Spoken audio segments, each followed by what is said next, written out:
Pace bene, saya mencoba menyimak petikan wawancara di mana Paus Fransiskus berkata, kibarkanlah bendera putih daripada semakin banyak korban rakyat yang menderita dan bernegosiasilah. Bernegosiasi ini adalah kata yang penuh keberanian sebenarnya kata dia. Dan carilah negara yang memiliki kemampuan untuk menjadi mediator supaya pelan-pelan persoalan selesai. Ini menyangkut perang antara Rusia dan Ukraina.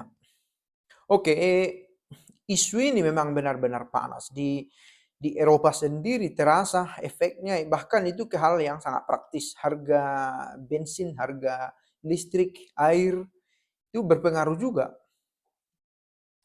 atas perang ini. Beda lain lagi persoalan terkait konspirasi bahwa ada negara lain yang ikut terlibat di sini. Apa yang sedang diperjuangkan? Siapa sebenarnya bandit? Nah, Paus Fransiskus menurut saya dengan ini secara konsisten menunjukkan peranannya sebagai wakil gereja untuk menyuarakan gereja yang cinta kehidupan daripada semakin banyak yang meninggal dunia. Itu ide yang sebenarnya pantas untuk digarisbawahi. Paus ingin supaya jangan semakin banyak korban yang berjatuhan. Sebenarnya itu ide pokoknya. Yang demi tujuan ini Paus mengusulkan supaya berkibarlah bendera putih. Menyerahlah satu pihak. Dan siapa satu pihak yang dimaksud?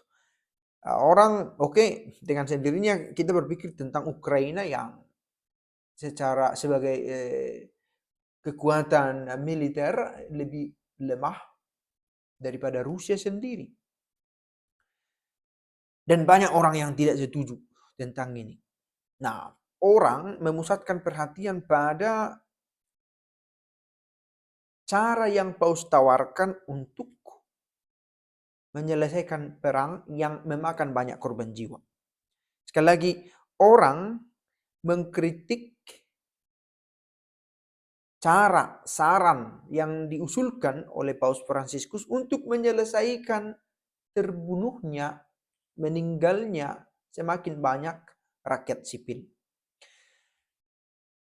Kiranya, kalaupun ada yang akhirnya berkata, oh lihatlah Paus ini sudah terlibat urusan politik, oh lihatlah Paus tidak tahu mengambil keputusan, oh lihatlah Paus ini tidak mengerti situasi aktual dunia percaturan politik.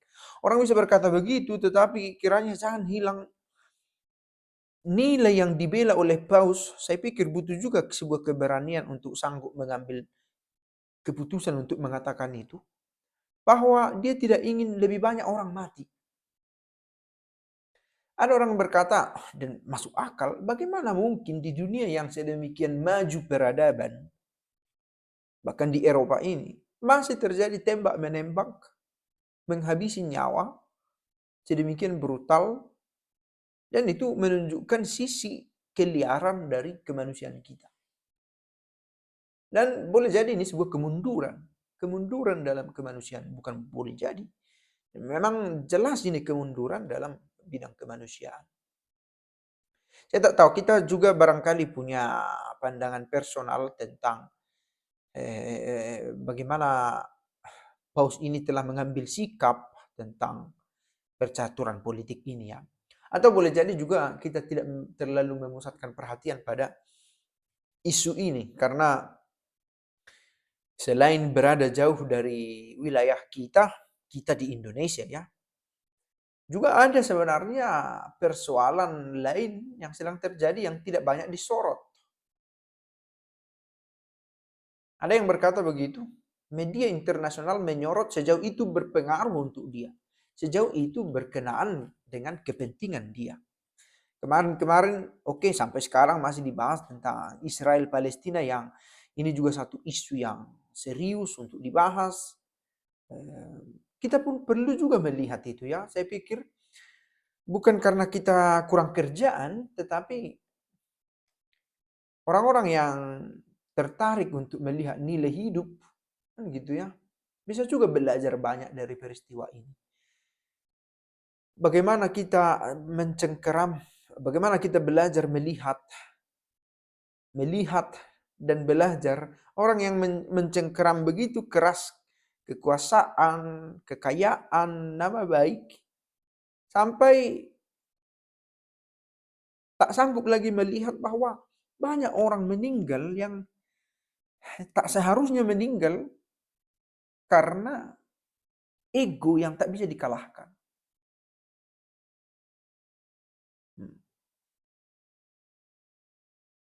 Tentu tuduhan yang diberikan kepada Paus, kritik yang diberikan kepada Paus tidak lepas juga dari percaturan politik yang berlangsung di antara negara-negara yang ada di belakang dari dua pihak yang sedang berseteru ini.